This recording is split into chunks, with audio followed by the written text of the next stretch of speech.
আচ্ছা, হিন্দু হয়ে কি তোমরা ঈদের নেমন্তন্ন পাইছো? আমি তো অনেকবার পাইছি। যখন কলেজ লাইফে ছিলাম অনেক বান্ধবীরা ছিল যারা নেমন্তন্ন করতো, কিন্তু দূরবশত অনেক দূর বাড়িতে হওয়ার কারণে আর যাওয়া হয় নাই।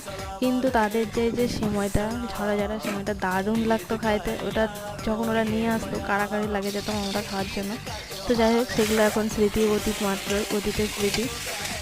তো তোমাদের সবাইকে ঈদ মোবারক হোক, যেহেতু আজকে ঈদ। তো ঈদ মোবারক হোক। আমি ঠিক মতন জানি না, তাও বলছি ঈদ মোবারক হোক।